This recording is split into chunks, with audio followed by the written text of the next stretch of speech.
Attention listeners, mark your calendars for Colorado Gives Day on December 10th. Support Aftersight and give to the causes you care about. Go to coloradogivesday.org/organizations/Aftersight between now and December 10th to make your donation.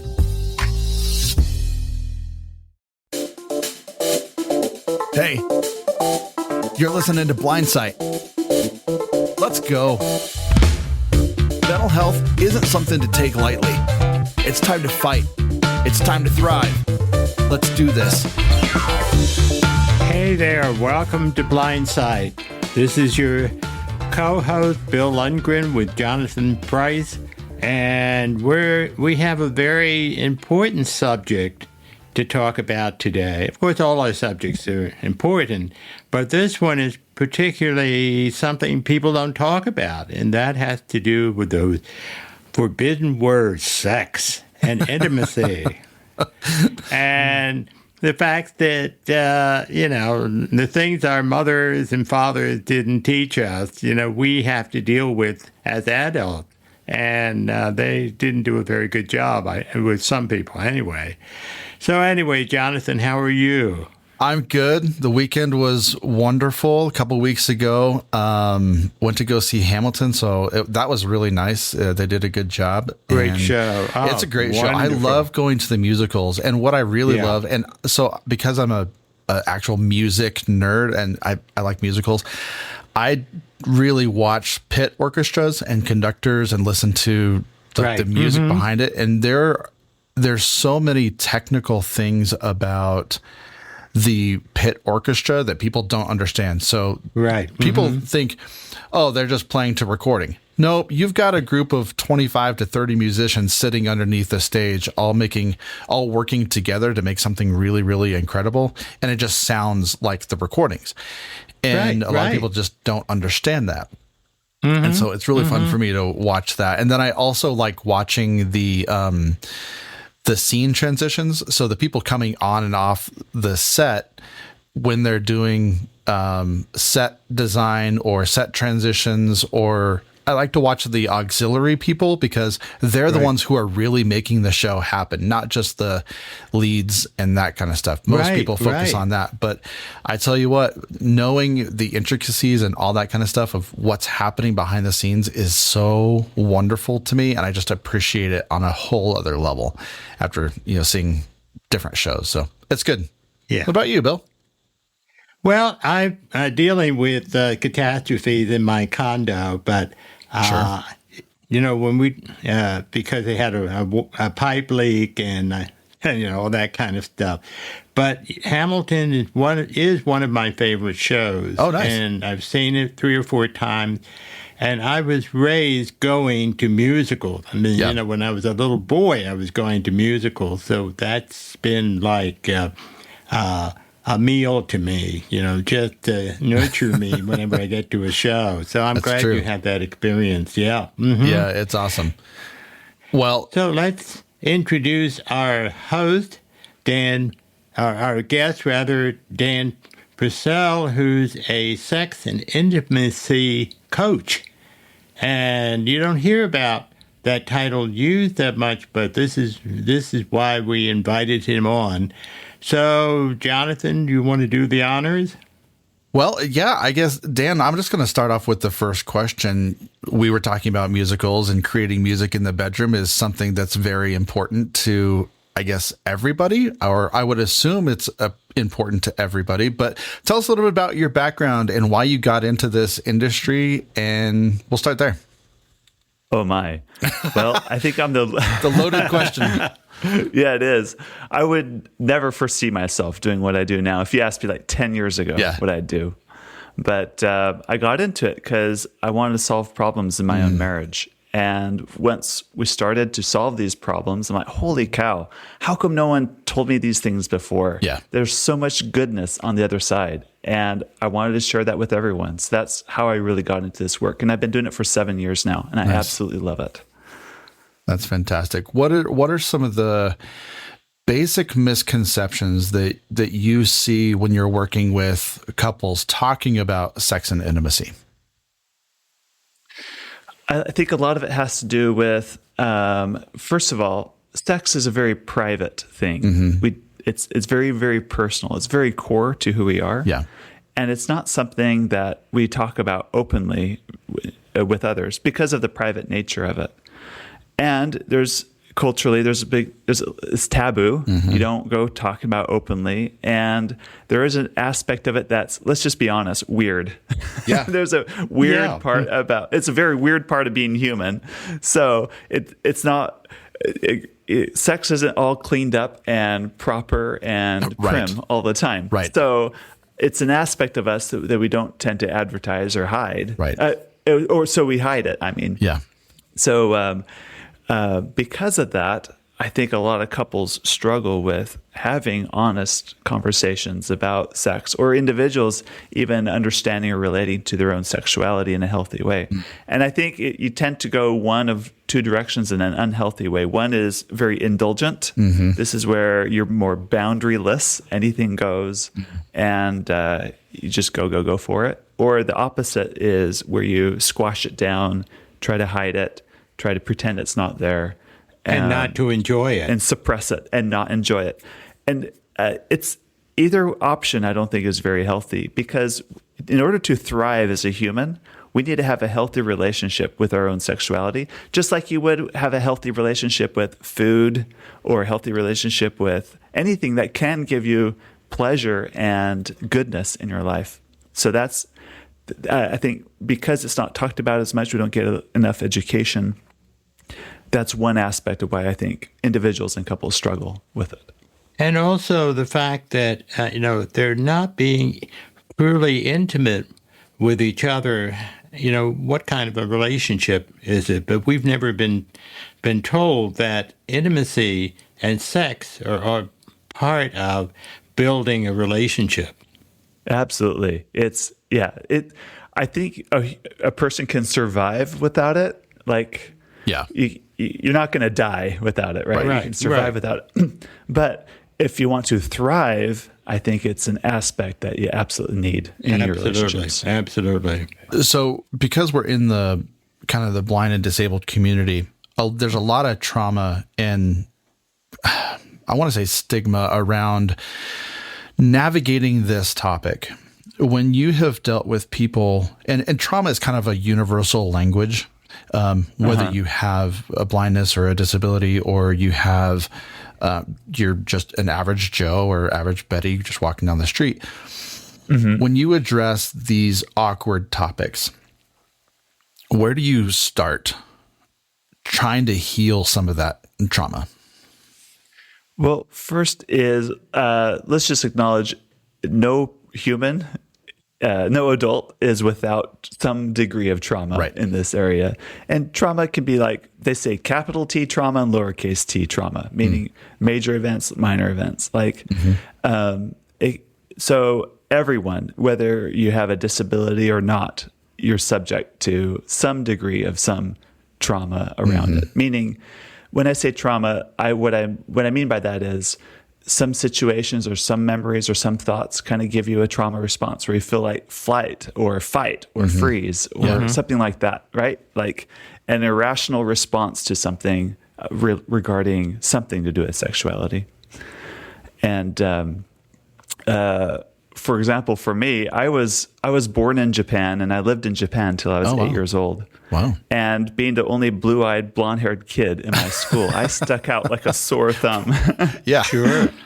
Right? And I'm in an elementary school or kindergarten, and kids are curious. So when I'd go use the bathroom, I'd close a stall. The boys would press their eyes up against the cracks of the stall because they want to peek. They want to see me because I'm so different, right? I don't blame them now looking back. Like, hey, we're curious, right? We're very curious, right? But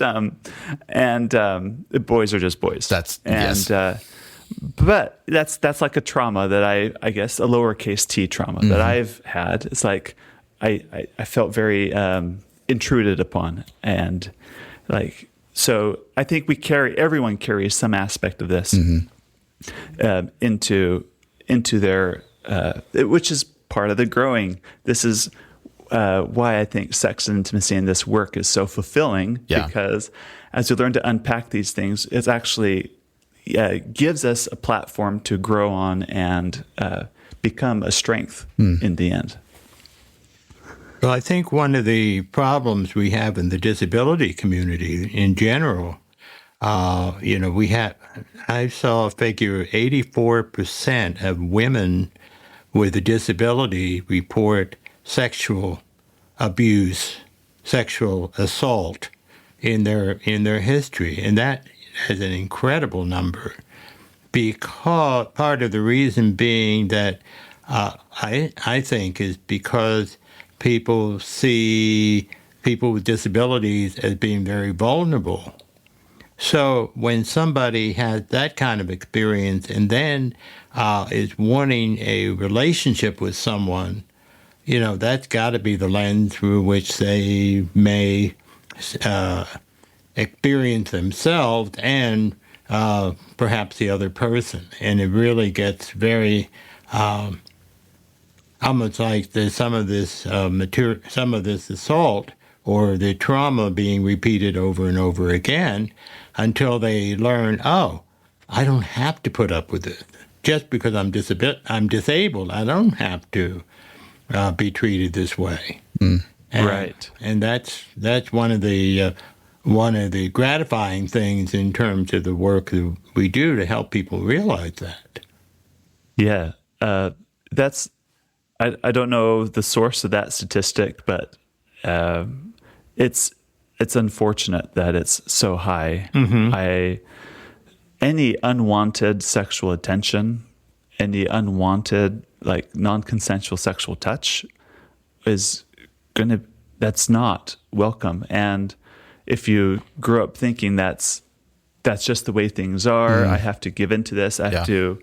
Right. And then you start creating strategies, right? Like disassociation's a popular one. You got it. In the middle of being touched or whatever, fondled, whatever it is that you don't like, in order to cope with it, you're going to start to disassociate. Then later on, you get into an intimate relationship. Exactly. You've kind of created those neural pathways of these habits. I'm going to disassociate in it. And then it's really hard to use your sexuality to build an intimate relationship when you've used it as a way to disconnect from reality up until then. So there's a lot of healing that can go on for that. So exactly. I want to park there for a second because you bring up an interesting point. When you have somebody who has been through that kind of either capital T, lower T trauma, you have people who have built that wall either consciously or subconsciously. When you have somebody who's gone through the trauma, they clearly have to go through their trauma on their own and do that self-healing. But does the healing get more enhanced when you bring in that other person and you work on that problem as a couple? Does it help? Does it hinder the process? I would say it depends, and I know we hate those answers. Yeah, yeah. Let's say the other person in the relationship is very patient, very kind, is going to go at whatever pace you need for your healing, and just be your biggest cheerleader and biggest support through this. Yeah, and I think that. I can't think of a better combination that will help you accelerate your healing than being with a partner like that. Yeah. But if you're with a partner that's impatient about it, like, right. Come on, we've been at this for months. Right. Can't you just get it on? Like, what about my needs? Right. I need my needs met. Exactly. Or if you use those language and then it just pressures it, then I don't think it's going to, it may not, it might slow down the healing growth. So it really depends on who you're paired with and their approach to it. Yeah. And that's an important point because it can heal, but it has to be handled in a way that's beneficial. And the other person who, is not party to it is going to be very confused, and that person's going to need a lot of support. Yes. Yep. I think one of the best solutions for healing sexual abuse is having good sexual experiences. And it's funny, it's because we're embodied people. We experience traumas in our bodies, but we also heal the traumas with our bodies. So by having those positive sexual experiences can help us rewrite those stories. And pleasure is so important to not only just creating a stronger bond in an intimate relationship, but also healing. Pleasure just has this ability to heal our minds, heal our bodies, heal our spirits. I like that. Go ahead, Bill. Yeah, I like that too. I think there are two pieces to it. One is that we've been so conditioned, as we said in the introduction, to not talking about it. Mm-hmm. And it just getting used to the idea of having fun with sex instead of being an obligation or having to produce a child or all this kind of stuff. Just having fun is almost like a radical way of thinking about sex. For sure. These days. Right. In part of my coaching, I have the privilege of helping women who've never had an orgasm, help them learn how to have orgasms. Or usually men don't have that problem. Right. But the first thing that the women that really make progress in this is it's exactly that. They have to let go of an outcome. Right. Like if they think I have to have an orgasm in this, it gets in the way of it. Right. It's instead well, that happens to men too. Men absolutely. The performance anxiety. Yeah, for sure. Yeah. Right. And instead, just say, we're just going to have a pleasurable experience and do only what feels good right now. Mm-hmm. And once you kind of really embody that mindset, then all of a sudden, orgasms start to happen. So exactly. Well, we've kind of danced around this question, so I'm just going to straight up ask it. How emotional, or can you share some examples of like how emotional and physical intimacy can be cultivated despite maybe physical limitations that might be present with either one partner, both partners? Can you just talk about that for a little bit? Yep. So the question is, how do you cultivate more emotional intimacy? Yeah. And I love this question. Emotional intimacy is the foundation for, I think, any intimate relationship.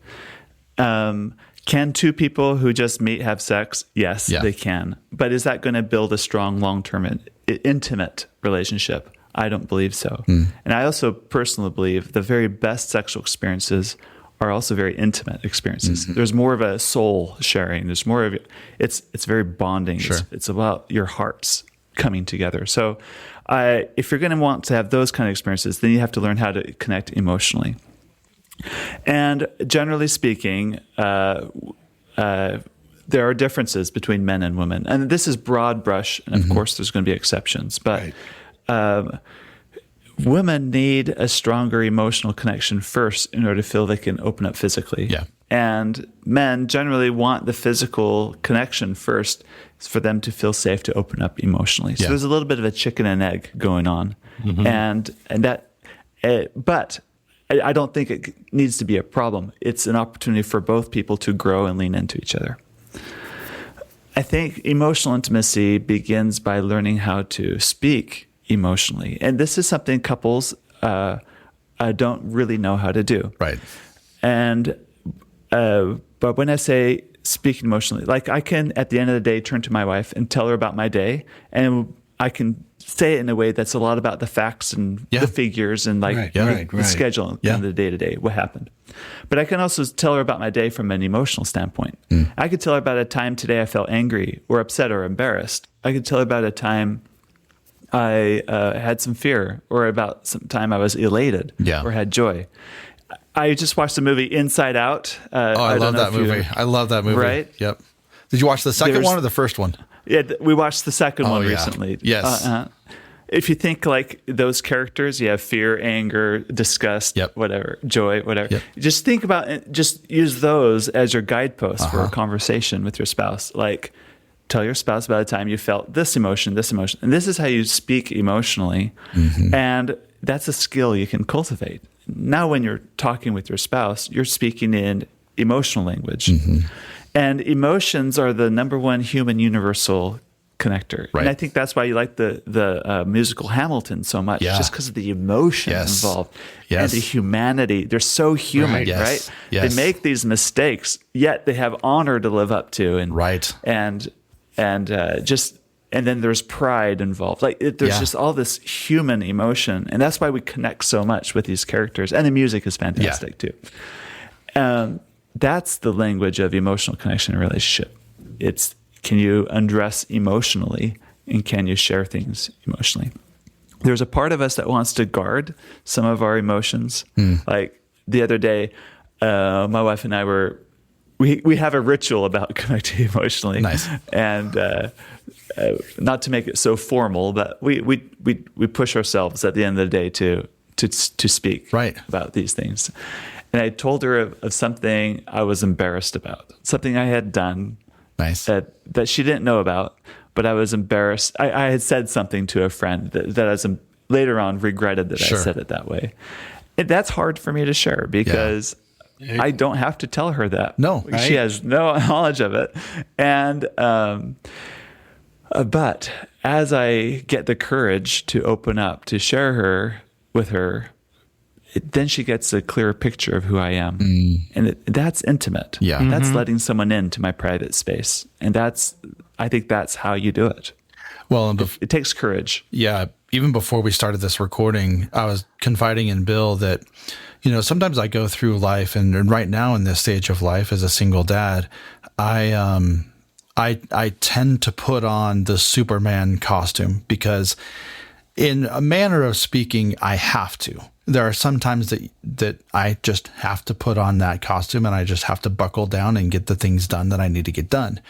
There are other times that taking off the cape feels so almost burdensome that I don't want to take it off because I'm just going to push and push and push. And oftentimes when you're doing that in relationship, and I see this more maybe with men, maybe, I don't know if you've seen this more with men, but we tend to carry that stuff because we think, if I drop this stuff, if I put down all the bags of groceries, if I get off the white horse, if I look human for any sort of second, my wife is going to see no respect. She's not going to want me. She's not going to, all those misconceptions or those negative thoughts that we have in our mind. We're trained that way. We are.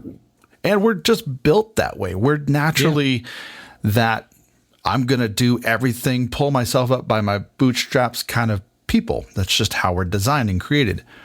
But what I've learned is it's not necessarily about the partner and being worried about getting off the horse that is the scary part for men, because we can get off the horse with other men that we're around and we'll josh and banter and poke fun at each other, but we know how that kind of works. We understand that language when it comes to other men.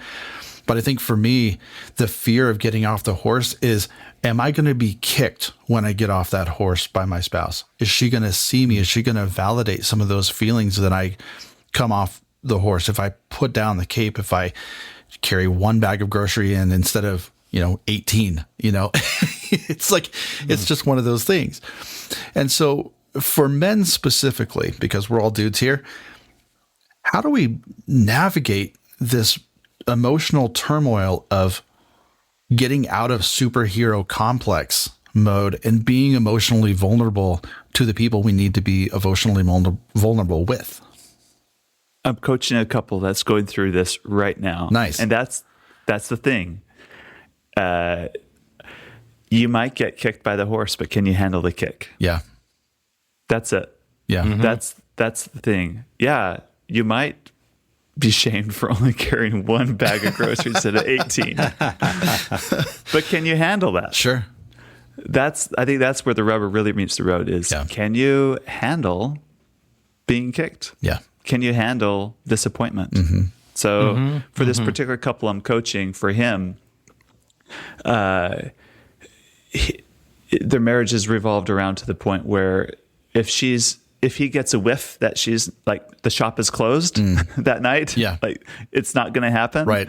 He likes to escape. He'll go watch TV or hang out with buddies or whatever instead.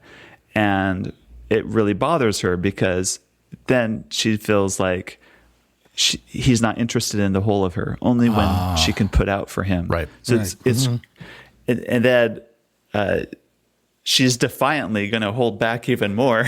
Right. Right. Natural. She's not going to. Totally. Right. Exactly. So then they enter into the cycle, and then it just goes on and on. Yeah. And for his role in this, now she has a role to they're both co-creating this dynamic. So that's important to see. She has a role to play in it. He has a role in it. But talking to him, the idea of him being emotionally vulnerable for her is scary, because there's a chance that if he lets down his guard, takes off his mask, puts down the cape, that she's going to see him weak, or see him in some light that he doesn't want to be seen in. So it's easier for him to keep his distance rather than to become emotionally close in those. And he's got to work on pushing himself. Let me take it this way. We use the term "be vulnerable." Like Brené Brown made this term very popular in our current culture, right? Be vulnerable. I think the misconception there is actually we don't want to be vulnerable, because the most vulnerable people tend to hide. Yeah. They're the ones that keep the armor on. They don't get off the horse. They keep the cape on because they are vulnerable. Yeah. What we want is people who are open, that can handle vulnerability. So it's about being able to tolerate. It's about tolerance. Yeah. I can tolerate the discomfort of exposure here in this intimate relationship. I can be more open with you, and I can handle more vulnerability. Yeah. It's not that I am being vulnerable on purpose per se. I'm not exposing myself to real hurt. Yeah. But I can take a kick from a horse, and I'll be fine. It's that kind of a mentality. I like that.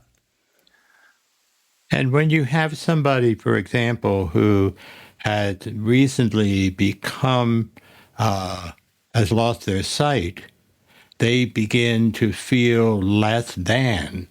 And then it becomes even scarier to allow yourself to be seen by someone as not quite as being vulnerable, because somehow they seem, because we don't, I have a physical disability, therefore I'm less than, and I'm going to have to hide it in some way, or I'm going to have to avoid any situation where I can't handle it because it's just too scary.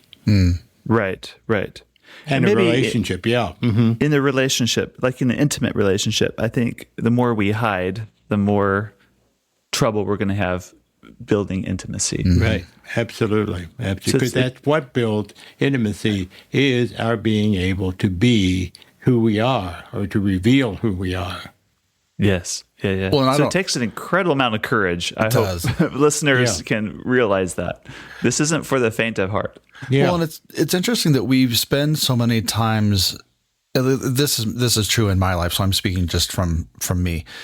But you spend so many times, or that time, trying to demask or make a safe place for that person consciously, only to say, "Oh, wait, now I have to remove my mask." I don't want to do that. Because, right. I mean, we want people to open up to us so we feel vulnerable, but it's a fake vulnerability, or it's a fake. I'm not sure what the best word to put in there, but it almost becomes disingenuous in a manner of speaking. But I love all of this stuff. I had one more question. When you talk about the healthcare industry and you talk about the conversations that need to be had, what are you seeing, or how can we navigate these conversations with either our spouses, the people that we're with, our kids? How should the dialogue start? All right. So you can start by talking about your wishes, your dreams. You could start by talking about what is going well, what's not going well. I think a powerful question to ask yourself is, what are my current attitudes towards sex and intimacy, and how do I wish my attitudes were different? Because for some couples, sex and intimacy really revolves around, for example, a lot of the couples I coach, it'd be, I do sex for him, It's a Right. man's need. Right. And when it's done in that way, I think it precludes the couple from really gaining the most they can out of their sexual relationship, because pleasure is just as much for her as it is for him. Sure. So that's like an example of an attitude. I really think we could be better here if my attitude changed around this, or if I thought of it that way instead. So that's like one example of a conversation you can have. You could talk about your favorite moments that you've shared together. You could talk about some of your peak experiences that you've had together. You could share your ideas, fantasies, things that you find would be really fun to try, fun to do. And if you can take a playful attitude about when it comes to sex, I think it makes it something both people are much more happy to participate in. Instead of something you have to do, or an obligation, Right. or a need to fill, then that's not play. It's sex belongs in the realm of play, in my mind. Right. I wonder if a conversation can start too when we talk about our family attitude towards sex, and talking about it or not talking about it, more likely not talking about it. And what did we know? What did we notice about our family of origin around sex? Because then we can kind of compare notes and then go from there to say, well, this is what I've learned, or, boy, I didn't know people grew up in families like that. And sometimes that can break down some of the barriers. When we're talking about something distant and then begin to bring it to something close, I would imagine. I've done that with couples. Yeah, that's great.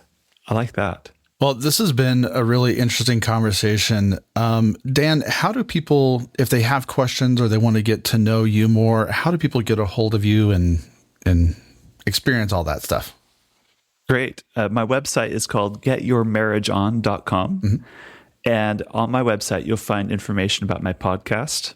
I have information about my programs. I also have some mobile apps for seeing people about ideas and how to improve intimacy. And I have games and things like that that are published inside the mobile apps as well. And those apps actually do work with screen readers. So they're like with the iOS, if you have an iPhone or Android, they are accessible in that manner. So they do work. They're awesome apps. I love them. And you might have a sense of humor as you hear Siri saying off some I know.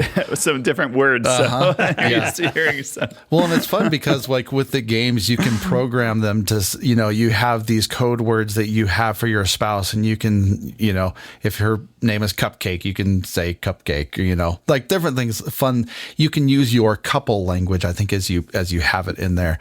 But that's right. It's such there are two wonderful apps, and you guys have actually partnered with the Dating Divas, and they've got a whole ton of stuff on there as well. So I mean, it's really, really good stuff. So if you want to build that intimacy, I highly recommend that. Great. Thank you very much. Absolutely. Yeah. Absolutely. Great. Well, Bill, what are some of your final thoughts? Well, one of my final thoughts is it's been great to have you on board. I would love to, we're working up a resource list at Aftersight for people who want more information, but also to keep in mind, boy, I'd love to call you again and see if we can have another program. Yeah. Because this is so important, and we just don't do it. We don't talk about it, and I think this has been just great for me. And for our audience, I want to remind them that we have a feedback line. It's written email feedback at aftersight.org, or telephone feedback. Our feedback line is 720-712-8856. And you can give us feedback and ideas for programs and so forth. I hope that people have been listening and thinking about what Dan has shared with us, and it will hopefully make a difference. Very good. What are your last thoughts? Well, I don't have a whole lot. I've kind of spoken my mind. I am interested, Dan, though. If there was one thing you wanted to leave our audience with, what would that be? That'd be just in this last half hour or so, we've only just scratched the surface. Oh, yeah. This is for just sure. very, very, very surface level. There's so much more depth in what we could do. So I would encourage you to take your own sexual questions seriously. Maybe write them down or think about them, and take the courageous step to getting your questions answered. Make today, I believe today is the most important day of your life, because today is the day you can actually do something about things. Yeah, for sure. And why not have a greater fullness of pleasure and joy in intimate relationships in our life? Yeah. And we do that by just finding answers to our own questions. So push yourself a little bit. Just find one more answer to a question that you've always thought about, and then do it. Absolutely. Love that. I'm so thankful, Dan, to know you, and I've been listening to your show for a long time, following you guys, and you've been a blessing in my life. So I appreciate all the work that you guys have done. Bill, good talk, man. Yeah, it really was very good to get to know you, Dan, today, and certainly will be looking at the materials that you're making available. Thanks a lot. Thank you.